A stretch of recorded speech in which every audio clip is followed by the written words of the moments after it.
Motike që ka përfshirë vendin ka krijuar një situatë problematike në të gjithë territorin ku nuk bën përjashtim as qarku i Shkodrës, ndonse fatmirësisht nuk ka patur përmbytje. Më shqetësuese në 24 orët e fundit situata ka qenë në aksin rrugor që lidh bregun e Lumit me Thethin, ku si pasojë e shëmbjeve ky segment mbetet i bllokuar. Në terren po punohet për zhbllokimin e rrugës nga afadromat e vendosura në dispozicion prej pushtetit vendor dhe Ministrisë së Mbrojtjes. Makineritë po punojnë me intensitet për hapjen e qarkullimit dhe krijimin e aksesit drejt këtij segmenti të prekur, ndërkohë që mjetet e ushtrisë në bashkërendim me emergjencat civile po asistojnë në menaxhimin e situatës.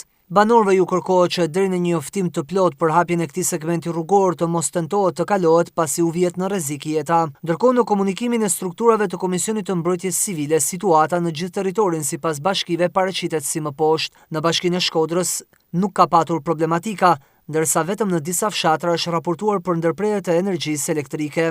Strukturat e Ministrisë së Mbrojtjes dhe të Bashkisë po vijojnë punën për hapjen e kanaleve kulluese. Në teritorin e Bashkisë së VAUTD-s kanë vijuar rreshtet e shiut me intensitet mesatar. Ka patur probleme me furnizimin me energji elektrike në disa njësi administrative.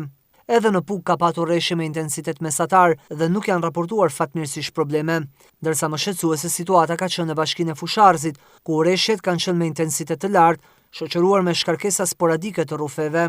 Disa njësi administrative janë pa energji elektrike, duke krijuar vështirësi për banorët. Në njoftimin për shtyp, Komiteti i Emergjencave Civile bën me dije se pasditën e sotme pritet aktivizimi një fronti të dytë rreshjesh me intensitet të lartë në të gjithë basenin e Lumit Drin. Parashikohet rënje rreshjesh deri në 80 mm në basenin e Firzës dhe rreth 130 mm në basenin Koman Vaudejes. Në disa stacione rreshjet mund të jenë edhe më intensive. Megjithatë, situata mbetet nën kontroll dhe të gjitha grupet operative janë vendosur në gatishmëri të plotë.